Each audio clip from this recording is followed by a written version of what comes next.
Olá, gente, tudo bom com vocês? Eu espero que todos estejam bem no dia de hoje. Venho aqui trazer um vídeo um pouco diferente. Pretendo tratar sobre a série Round 6, uma série que está na Netflix. Eu assisti essa série e pretendo falar sobre essa série, trazer o meu recorte, né, o meu olhar, um pequeno recorte sobre o que eu penso da série. Pode ser que depois eu grave outros vídeos continuando, né, o meu pensamento sobre essa série. Mas agora eu venho fazer um pequeno recorte sobre a série, né? Se você não assistiu, pretende assistir, não gosta de spoiler, eu aconselho a não assistir esse vídeo, pois eu vou falar de partes, né, que, que estão na série, né? Então você vai ficar sabendo já antes de assistir. Então eu aconselho que você não assista, né? Então vamos lá.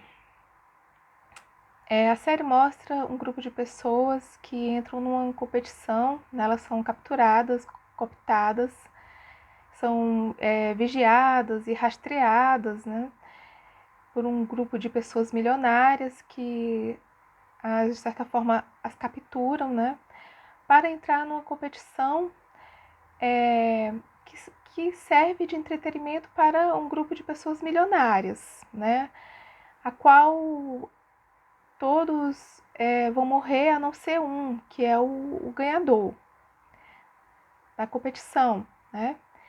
Essas competições elas são bem antigas.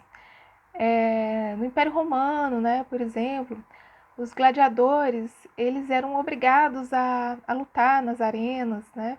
Eles serviam como um entretenimento, né? Essa violência era uma forma de entretenimento desde a antiguidade, né? E na série a violência se transforma uma forma de entretenimento para um grupo, né? Um grupo de milionários. Também serve de entretenimento a violência para as pessoas que gostam de assistir filmes e séries violentas. E essas pessoas, elas são pessoas que elas se colocam, né? Primeiramente, elas não sabem que vão para a morte, mas logo depois elas sabem, né? Diferente dos gladiadores, que eles tinham que lutar ou então eles morriam, né? Eles não tinham opção. E as pessoas, elas vão para a competição sabendo que vão morrer, né? Que há uma grande possibilidade de morrer. Então, essas pessoas, elas se colocam na posição de descartáveis. Descartáveis por quê? Porque elas são pessoas economicamente fracassadas, né? E elas não questionam, né, sobre a própria vida, né? Digamos, elas simplesmente se colocam naquela posição, né, de fracassada e se submetem até a morte. Então, por que elas devem morrer, né? Porque elas são fracassadas, né? Então, aqui aparece, nesse momento, um racismo, né? Um racismo liberal. Não é um racismo porque é de outra raça, não é porque você é judeu, não é porque você é negro, não é porque é indígena, não é porque é outra raça, certo? Não é por uma questão genética, mas o racismo nesse momento ele aparece porque aqueles que são economicamente fracassados, tidos como fracassados para eles mesmos, eles se submetem até a sua própria vida, né? Para servir de entretenimento para um grupo de pessoas que possuem um niilismo, né? Um niilismo, assim, um, uma falta de pensamento mesmo, certo? E assim, vejam só, as pessoas que se submetem a isso, elas não têm um nome, né? Elas são um número, cada uma tem um número. E as relações entre elas devem ser relações impessoais, assim como os próprios funcionários lá do local, né? Eles não são conhecidos pelo nome, Eles têm o status dele por um quadrado, um triângulo, um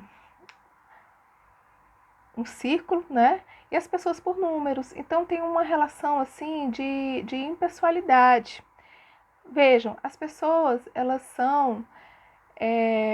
essa série, ela traz um fato que acontece na nossa sociedade de uma forma assim mais geral, né? As pessoas, elas são vistas e classificadas e examinadas, né? Colocadas como seres sem singularidade, né? São pessoas que estão cumprindo regras, como tem no jogo, né? As regras, e que elas não têm uma singularidade, né? Elas são pessoas normalizadas.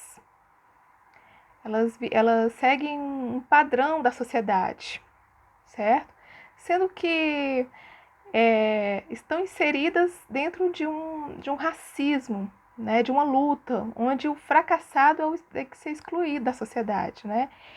E é muito parecido com o que mesmo ocorre na sociedade de uma forma geral. As pessoas, elas perdem a sua singularidade, elas se normalizam em padrões, elas perdem a relação do afeto e entram num individualismo competitivo que cai num tipo de morte, né? Um tipo de niilismo. A série traz essa questão, certo? Né? E tudo por quê? Tudo por uma questão de status de poder.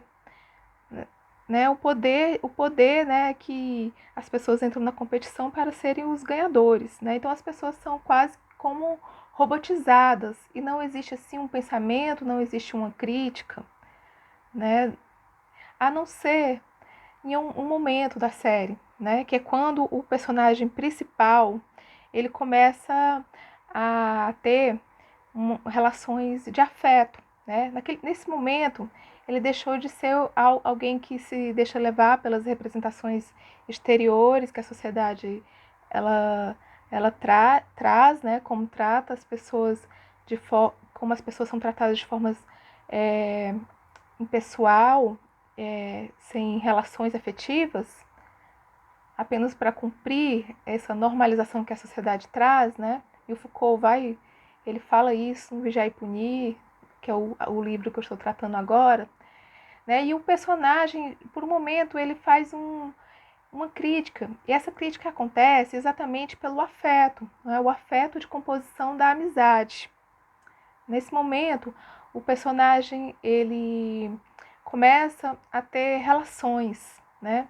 Relações afetuosas dentro de um sistema onde o afeto não cabe. Vejam, na arte do cuidado de si, trazida pelos gregos antigos, né, eles valorizam muito a questão da amizade. O Foucault ele vai trazer isso, né, em vários grupos filosóficos, a amizade, esse foco da questão da amizade é muito forte, porque a amizade começa sim pelas relações de trocas, né, de favores, como ocorre na série. Mas depois a amizade ela se torna uma força de potência, porque são relações que acontecem de forma, digamos assim, que tem essa questão das trocas, mas que são relações que são como eu poderia dizer assim, são relações a qual você se junta com outra pessoa, né, por composição, que pode trazer uma união, uma comunhão e traz uma felicidade. Então, no princípio do cuidado de si, né, que é um momento de criação de si, é um momento de questionamento, a amizade ela se torna um meio de cuidar de si. E esse cuidar de si proporciona uma felicidade, né?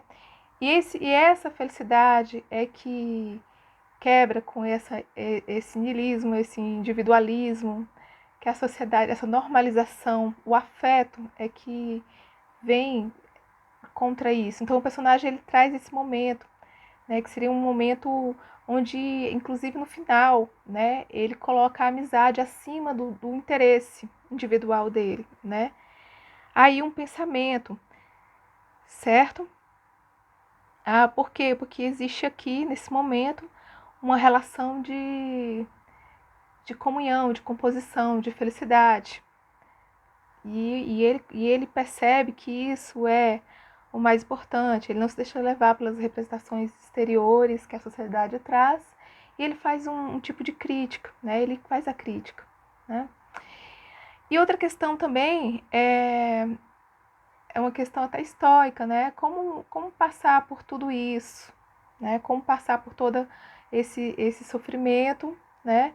Como passar por essas imposições que a sociedade ela traz, por esses pensamentos, sem se deixar levar, né, por isso, e sim fazer uma crítica, ter um pensamento original, uma criação de si dentro de tudo isso, né? Como? Então, esse é um pensamento estoico que veja bem, que passamos, né? O personagem, no final de toda a trajetória dele nos jogos, ele termina destruído, né? E como passar por tudo isso e manter a sua pureza, como não se deixar levar por tudo isso, por essas representações exteriores, como fazer uma crítica, como se manter puro e forte diante disso, né? Então, essas questões, elas são trabalhadas nos meus vídeos aqui no meu canal, você pode ver aqui na Hermenêutica do Sujeito, e tem outras obras do Michel Foucault também, que você pode ver essas questões, ok? Que eu trouxe aqui. Bom, eu finalizo aqui esse vídeo, eu agradeço por quem assistiu, e se eu tiver algo mais a tratar sobre a série, gravarei outro vídeo, eu agradeço, muito obrigada.